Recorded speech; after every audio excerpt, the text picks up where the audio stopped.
I'm coming to you from Boston. It's now almost noon. It's not, you're in the evening and I'm in the middle of the day. I can take this headset off, but I've been told a couple of times on Zoom meetings, this is helpful because the sound quality is better. I felt bad that the sound quality for Anantaji's talk was a little bit bad because there were obviously other people near him. Can everyone hear me reasonably well? Are my words clear? Okay, if there's something that I say it isn't clear because of the sound quality or whatever else, just let me know. Okay, so the way I pronounce my name is in Dutch, it's Bakker, but in English, I say Bakker.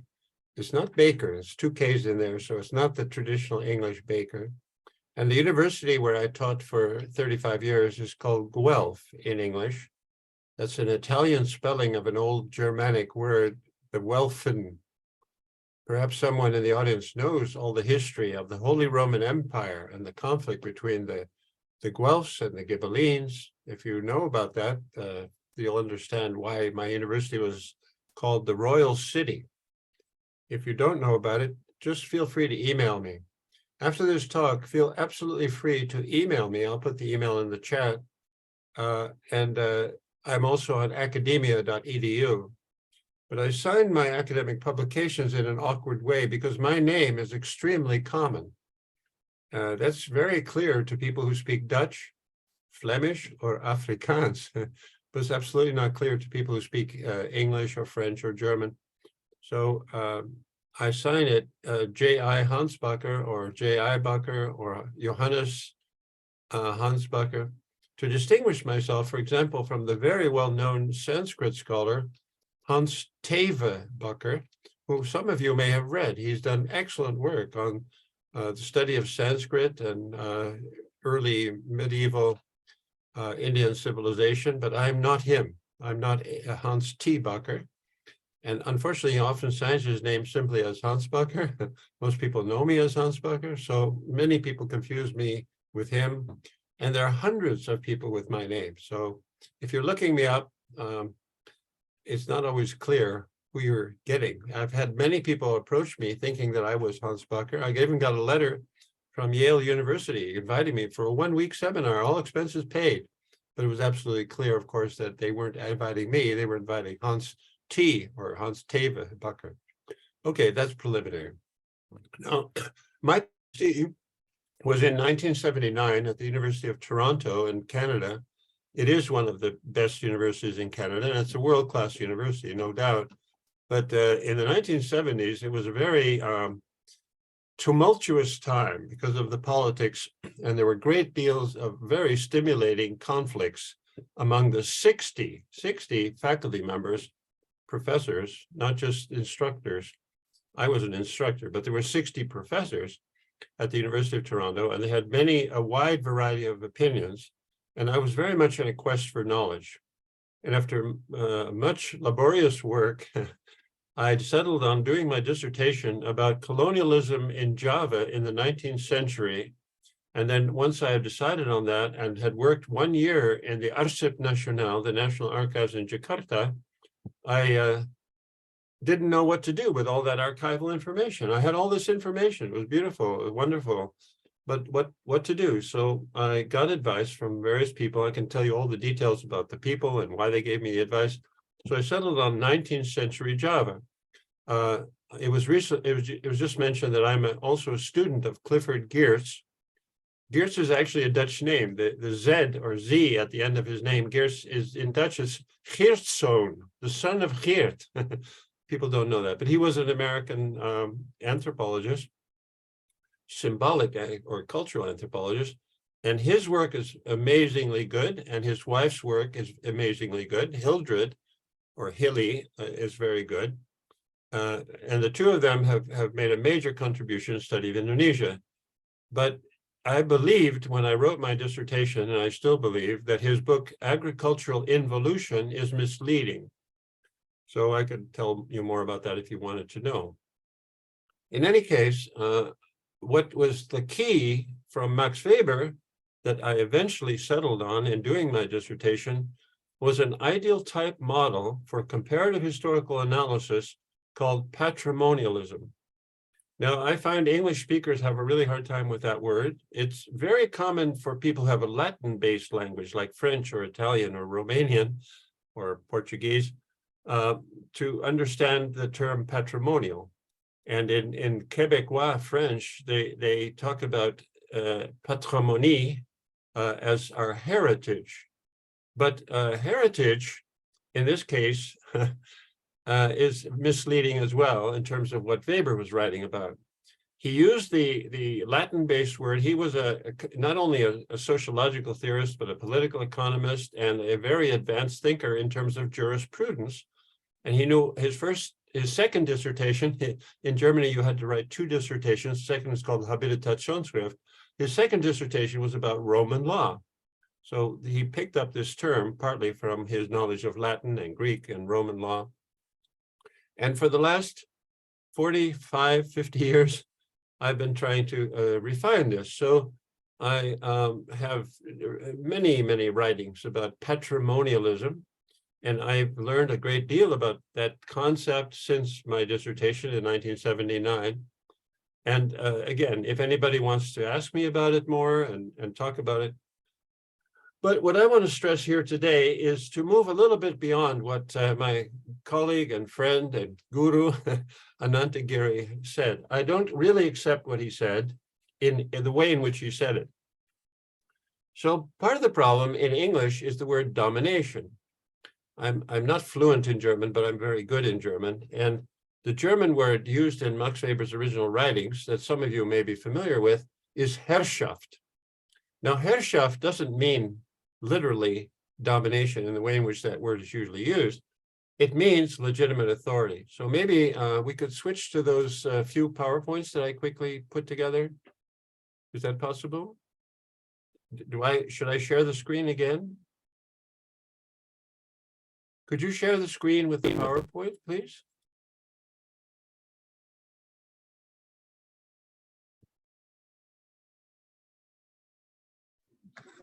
Hello, Randir. Can you kindly facilitate the sharing of the screen? Yes, he can share. Now he can share. I don't see it. Professor Becker, yes.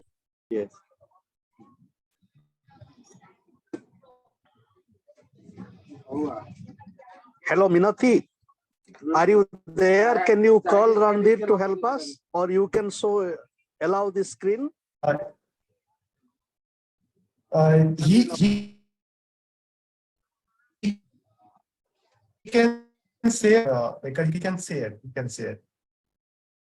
You just have to click share it now. Share button.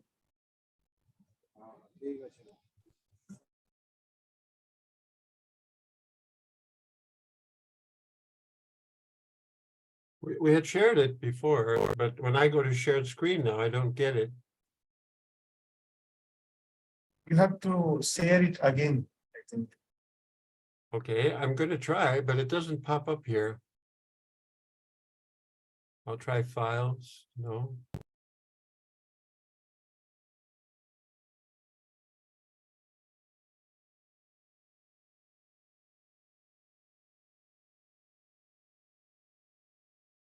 Okay. It doesn't really matter. If you can get it, that'd be great. But you know, obviously, it doesn't really matter that much. While we're waiting to see if we can share the screen, the key word or the key phrase in the screen is legitimate authority. If we're going to talk about authoritarianism, we have to talk about authority. What does it mean for someone to have authority? What does it mean for that authority to be legitimate? And this is a real problem for a lot of people when they start using the word domination. If you say domination, it tends to imply, at least in North American and British English, I don't know about Indian English, domination tends to assume something negative, and that's the way in which Anantagiri used the phrase, right? So he said we move from domination to non-domination. And I would argue that's practically impossible. It may be a great ideal, maybe in 1,000 years, if we have hundreds of thousands of Gandhis everywhere. But the idea of moving simply from domination to non-domination, it's not going to work, especially not in a nation state bigger than I don't know, Monaco. If you have 100,000 people, or 1 million people, or 100 million people, or 1 billion people, you cannot have a society without some form of legitimate domination. And parliamentary democracy, constitutional parliamentary democracy, as it exists in India, involves the ideal of legitimate domination. Now, I know very well, even though I'm very naive about Indian politics, I know very well that there have been some problems since Gandhi, and that not every politician in India is 100% honest all the time. They don't always tell the whole truth. People go, even when I was there for one brief year, there were all kinds of politicians who walked around in khadi during election time, but they were so far from Gandhian ideals that they shouldn't have even put on the khadi cloth.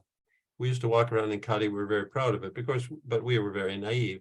So here's the key point of my whole talk, which is based on a lot of years of experience and a deep knowledge of Max Weber, both in English and German and other languages, French and Dutch. Max Weber is a student, because of his knowledge of jurisprudence and everything else, of legitimate authority. So then we have to, if you will accept that point, then you have to ask, well, how did we ever get to the concept of a democracy where citizens have a vote? And that's a good historical question. You see, for most of human history, especially most of human recorded history, there was no such thing as a citizen. There were people who were part of a political system, a political formation, as Marxists like to say, but the formation did not allow for citizenship. By and large, most of the people, 99% of the people, were subjects. They were subjects of the political system. Now, of course, we can talk about refined use of those terms. I'm just making a binary there, subject versus citizen. I know that we could go on for an hour talking about that. But if you accept that distinction, where did citizenship come from? Where did the idea that every adult human being, male and female, and trans, in the debates we're having in North America, can have a vote, right? Well, that's a very modern idea. And by modern, I mean the last 200 years. And it's especially after World War I, it was the first time that England could start to claim to be some kind of parliamentary democracy in the sense of some form of incipient democracy. That is to say, every adult male got the vote, and then later every adult female, and there were certain qualifications. For example, in the United States, there's a big debate now about whether prisoners, ex-prisoners who have gone to jail for some crime and then they get out of jail, should they be allowed to vote? Well, some people say no, some people say yes. But all of that is the question of what is legitimate? How do we decide legitimately that somebody is a legitimate ruler? As you are probably very familiar with the former president, Donald John Trump, and he claimed that the election was a fraud. Now, most people, I believe, now think that his claims were totally wrong and that Joe Biden is the legitimate president of the United States, and that the concept of a president is based on the US Constitution, and that is a legitimate form of authority. And I would guess that a large number of people in India believe that Modi is a legitimate ruler within the constitutional framework of India. Modi was, as you know, very well received in the United States recently. On the other hand, we have people like Putin and Xi, Putin in Russia or the Russian Federation, and Xi in China, or technically the People's Republic of China, who I believe are also legitimate rulers, given their political system and their heritage, their ancient heritage. But they're obviously not the equivalent of a a Joe Biden, or let's say any of the presidents of the United States or any of the prime ministers of Canada today. Justin Trudeau gets a lot of criticism, but he was legitimately elected according to the rules of the game, the parliamentary democracy in Canada. And yet in Canada, we have a king, right? We have King Charles III. He is the legitimate monarch of the United Kingdom, and he is still also the legitimate monarch of Canada. Some people are saying, well, we don't need a king and we don't need to have a governor general. Other people say, well, it's a very good system and we shouldn't change it. So it's not a simple question of you move from domination, which is bad, to non-domination, which is good. That's true in a very loose sense, but you have to analyze it in what I call a comparative historical sociological perspective. And the way in which we can do that, I think best, is to look at the way in which Max Weber analyzed these issues in his whole oeuvre. Now, one of the problems with Weber, many historians like to criticize him for one or another book that he wrote, and then they don't pay attention to his whole work, all of his work, his oeuvre, the French word, you may know that word. So I'm very pleased with Economy and Society, in German Wirtschaft und Gesellschaft, but there's a whole controversy among experts in Weber studies. And one great difficulty I had with my PhD dissertation is I said to my advisors, I want to study the whole history of Indonesia. They said, you can't do that. You can't do a dissertation about 5,000 years of history. You got to choose a particular time period. So I chose the 19th century, partly because the 17th and 18th century had been very well studied by historians. So in the 19th century, you have this problem of colonialism. And Clifford Geertz's book, Agricultural Evolution, argues that what the colonists did in Java was to put Java back. He called it involution as opposed to evolution or revolution. In other words, the changes that took place were negative. Well, a good colleague of mine who teaches at the Australian National University has studied it in even better detail than I did, because he's at ANU and continues to be able to go to Indonesia and so forth. And it's not absolutely clear that it was bad. For example, one thing that's pretty clear is the population exploded. The population increased very significantly, and that was because of public health. It wasn't exploitative in the sense that people couldn't have babies, that they couldn't get married. And because the population increased, then the land tenure situation changed. But it didn't change for the worse, it perhaps changed for the better, because more and more people were acquiring land, partly because of the taxation system. The taxation system was based on a way of calculating taxes that encouraged smallholders rather than big landholders. And so more and more families, small families, would have a few hectares, few acres of sawa, wet rice cultivation. So wet rice cultivation, very important in Java. So is dry rice. So are many other commodities like coffee, indigo, and so forth. But a good scholarly academic argument can be made that Clifford Geertz was not absolutely correct in his concept of involution. We can talk about that. So that's point number one. My studies started with Indonesia, and I know very well how ignorant I am of Indonesia. I speak Indonesian. Saya bisa berbicara bahasa Indonesia sedikit, tapi kurang lancar. I just spoke with my friend in Bali yesterday on Facebook. So I speak Indonesian. I can read Indonesian. I worked very hard in the archives. I'm absolutely fluent in Dutch. I read many, many archival documents. I think my ideas about Indonesia, and particularly Java, are not wrong. I have a lot of publications about other places in Indonesia. One of my best articles, perhaps, is a comparison of Java with Bali and with Aceh and a part of Indonesia hardly anybody's ever heard of called Bhutan. Okay, so let's move away from Indonesia now. In order to get an academic job, I had to pretend I was a rural sociologist. I'd never studied rural sociology, but they needed somebody to teach rural sociology. They said, can you teach rural sociology? I said, yes, I can teach that. And then a couple of days later, I said to a friend, I said, well, what is rural sociology? but I needed a job. My wife was pregnant. We'd just come back from India. So I started, and I've had a very good career in rural sociology. I have 2 really good publications that I did at the end of my career. One of them is called Rural Sociologists at Work. So in studying rural sociology, I got back into the deeper study of agriculture and agricultural production. And this led me to editing a book on the world food crisis. So I got interested in food security and those issues. And I kept going back to this notion of legitimate domination.